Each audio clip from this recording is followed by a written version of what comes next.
In the decade after the defeat of the Enclave in New California, the Council of Elders for the Brotherhood of Steel decided that the time was right to organize and dispatch an expeditionary force to the East Coast, with the task of salvaging the ruins of the former capital of the United States, Washington, D.C.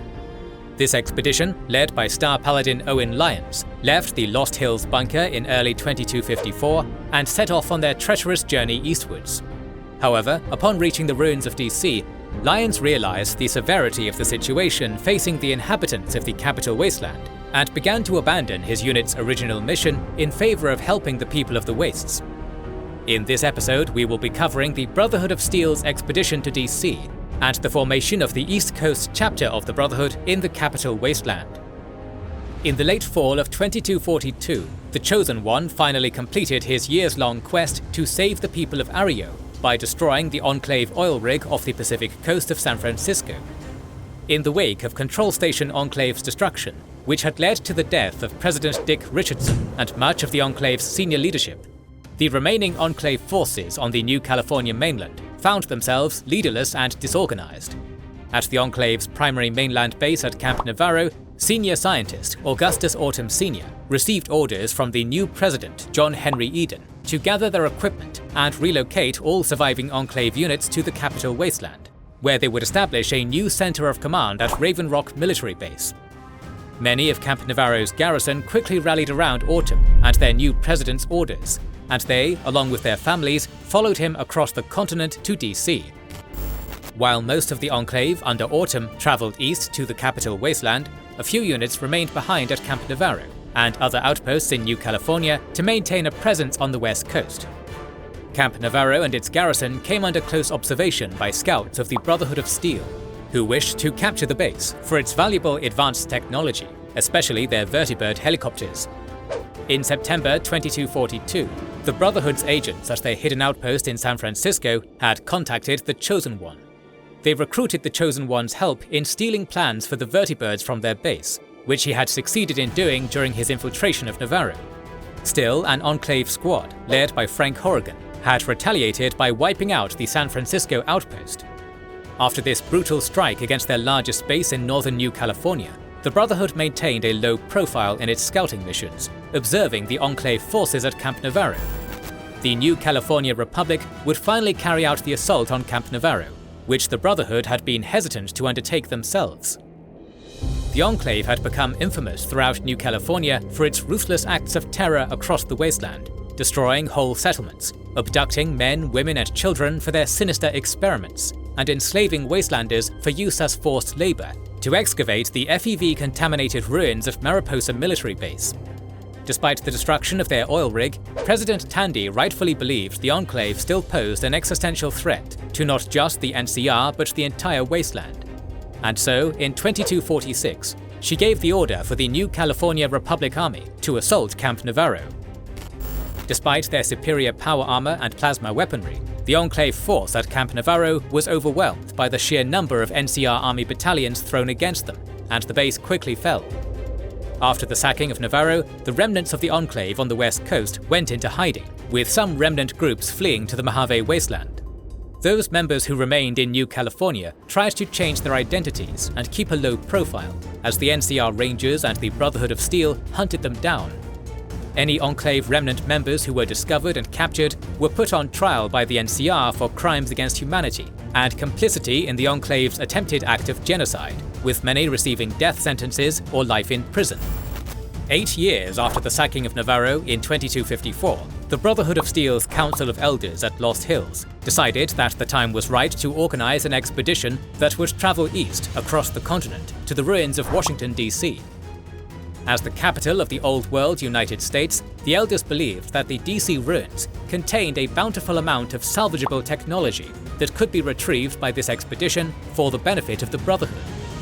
Another primary objective of the expedition would be to investigate the rumors of super-mutant activity in DC. A third secondary mission for the expeditionary force would be to re-establish contact with the Midwestern Brotherhood of Steel, the long-lost Brotherhood chapter that had established a strong presence in the ruins of Chicago and other major Midwestern cities. The man chosen to lead this important expeditionary force was Star Paladin Owen Lyons, a high-ranking paladin in the Lost Hills chapter, who possessed strong leadership abilities and was one of Lost Hill's most experienced officers.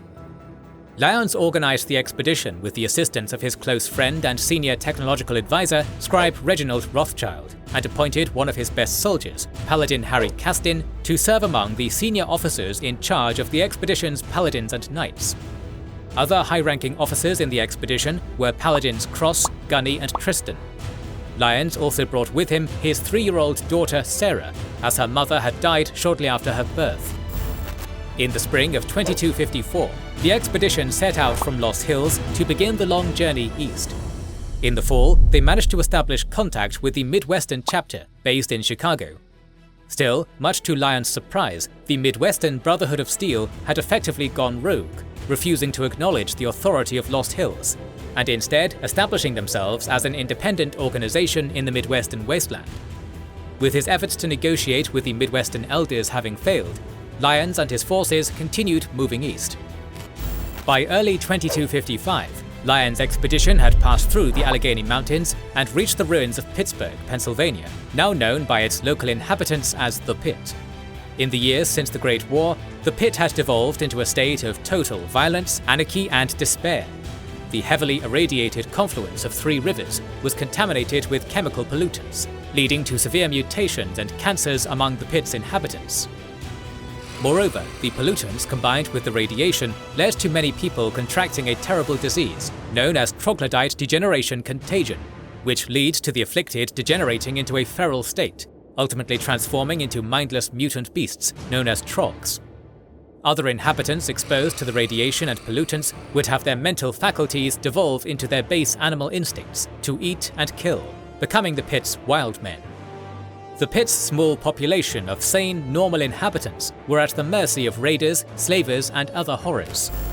Lyons was shocked and disgusted by the horrific conditions of the Pit, and he decided to order his men to attack the Pit in an event known to its denizens from then on as the Scourge. Despite being heavily outnumbered, Lyons' power-armored warriors entered the ruins from the west through the Wash.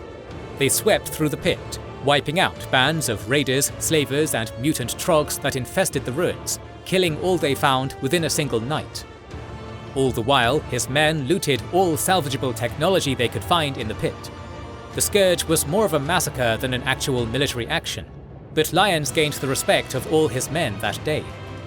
With the disease-ridden Pit practically wiped off the map, Lyons' expedition continued towards the DC ruins in the capital wasteland. Before leaving the Pit, the Brotherhood took with them 21 healthy children and placed them into initiate training. Their only casualty during the entire Scourge was Initiate Ishmael Ashur, who, unbeknownst to Lyons and the others, had actually survived the ordeal. Through the power vacuum in the Scourge's aftermath, Ishmael would pick up the pieces his brothers left behind to revive the Pit in the years that followed. Several months after leaving the horrors of the Pit behind them, Lyons' expedition finally arrived in the capital wasteland. Entering the DC ruins, they discovered the mostly intact Pentagon.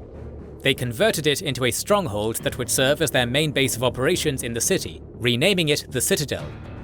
While working through the rubble and ruins of the Pentagon, Lyons and his teams discovered the building's intact sublevels, which contained vast amounts of pre-war technology and weapons, the most important of which was a US Army superweapon built before the Great War to support the Anchorage campaign, a giant robot known as Liberty Prime.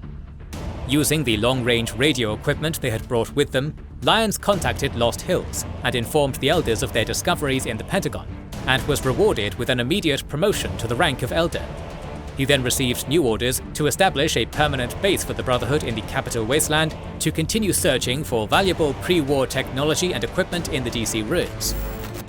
With the formation of the East Coast chapter of the Brotherhood of Steel, Owen Lyons assumed his duties as the chapter's elder, and carried out his orders to search for pre-war tech and weapons in the city. But not long after the chapter's foundation, Lyons' Brotherhood discovered a new threat in the capital wasteland. Supermutants infested the downtown DC ruins. Lyons became concerned by the presence of supermutants in the capital wasteland, and noted that their appearance and behavior was different from those the Brotherhood had encountered out west from Mariposa. It wouldn't be until years later that they would discover that the capital wasteland supermutants were the product of FEV tests on the inhabitants of the nearby Vault 87. Believing the super mutants posed a dire threat to the capital wasteland and its inhabitants, Lyons commenced a protracted campaign of attrition against the super mutants in the DC ruins. As years passed and the Brotherhood continued its aggressive war against the DC super mutants, murmurs began to arise among the Brotherhood's ranks that Lyons was going soft, diverting them away from their primary mission of salvaging technology, instead to help the downtrodden denizens of the capital wasteland. Soon these murmurs grew to disagreements, and then discontent among members of the Brotherhood chapter, with Paladin Henry Castin leading the dissenting faction that believed Lyons was abandoning their original mission to help the Wastelanders. These disagreements would eventually lead to a schism in the East Coast Brotherhood, with Castin and his followers breaking away from Lyons to form the Brotherhood of Steel Outcasts, and their group would continue their original mission of salvaging pre-war tech and ignoring the plight of the local Wastelanders. Leaving their former brothers behind, Castin's Brotherhood outcasts would relocate to Fort Independence. Despite the schism, many in the chapter still remained faithful to Elder Lyons, especially his good friend, Scribe Rothschild. Around the year 2258, Elder Lyons forged an alliance with a pair of local scientists, James and Catherine, who were attempting to construct a large-scale water purifier around the old Jefferson Memorial, which was in close proximity to the Citadel. Through their work, which they dubbed Project Purity, James and Catherine aspired to the noble goal of providing an inexhaustible source of fresh, pure water to the capital wasteland. In exchange for supplies from the project, the Brotherhood provided protection and security for James's team of scientists against the raiders and super mutants that roamed the neighboring ruins. However, Project Purity would ultimately fail to produce results, and when Catherine died in childbirth on July 13, 2258, James gave up hope on the project and took his child to Vault 101, where he hoped to raise him in safety from the dangers of the wasteland. With the abandonment of Project Purity, the Brotherhood finally resumed its campaign against the DC super mutants. As years went by, Elder Lyons' daughter Sarah grew up to join the Brotherhood's ranks, gaining experience battling the hordes of super mutants in the ruins. Sarah Lyons would prove herself a capable warrior, rising through the ranks to become the senior-most paladin in the East Coast Brotherhood, attaining the rank of Sentinel, and even forming her own elite squad of paladins, which she called the Lion's Pride. Elder Lyons' decision to divert from Lost Hills' directives in order to help the people of the capital wasteland would lead to a falling out between him and the Council of Elders in New California. Eventually, Lost Hills had cut all ties with Lyons, denying all his requests for reinforcements. Years would pass without any communication with the West. The East Coast Brotherhood of Steel was effectively on its own. By 2277, the aging Elder Lyons was beginning to show signs of stress and fatigue from decades of hardships in leading the East Coast Brotherhood in its seemingly endless war against the super mutants. But in August of that year, events would unfold in the capital wasteland that would lead to the Brotherhood coming into conflict with an old foe, one they believed had been destroyed decades ago, the Enclave. We will cover that conflict in the next episode in this series on the history of the Fallout world. Moreover, we're planning to cover stories from many other fantasy, sci-fi, and space opera universes, so make sure you are subscribed and have pressed the bell button to see them.